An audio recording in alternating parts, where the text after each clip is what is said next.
So this is Bermuda grass, as most people in Central Texas and probably the southern U.S. are aware of it.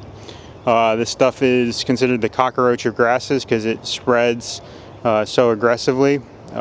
It is a pain in the butt once you get it in your garden to get out.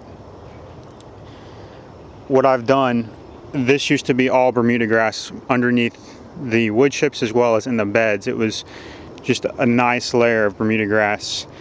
The wife didn't want me to spray a bunch of Roundup in here before we ended up putting the wood chips down. So what I did, there's a product called Nature's Avenger, which is a mix of castor oil and I believe orange extract, and it will strip the outer coating off of the Bermuda grass and essentially dehydrate it. And you have to sometimes apply it several times. But the first step I did in getting rid of the Bermuda grass out of these beds was I dug down about 18 inches down here and pulled out literally all the roots that I could find.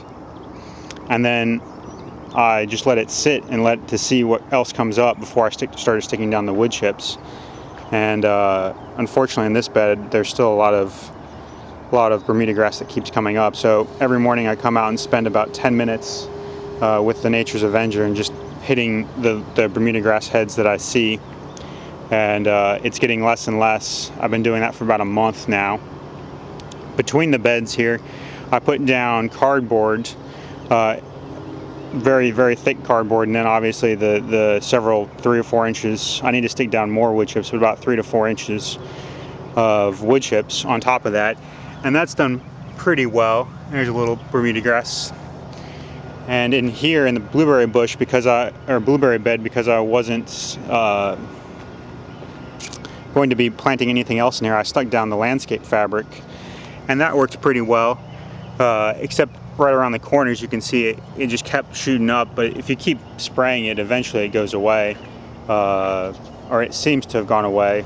It comes up there in the corner between the beds.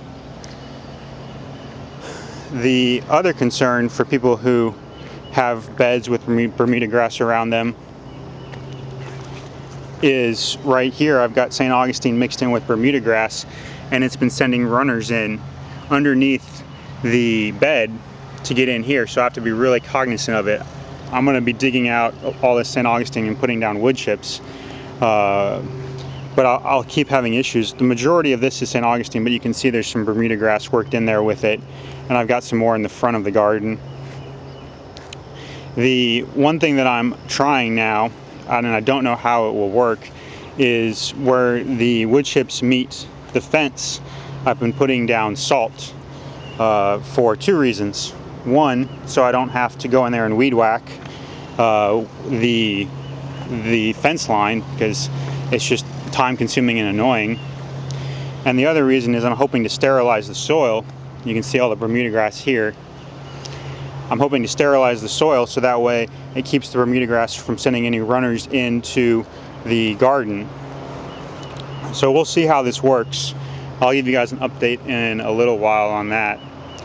But you have to be really, really careful with the Bermuda grass, because once it starts to get established, it's really hard to get rid of. It is a very big pain in the butt.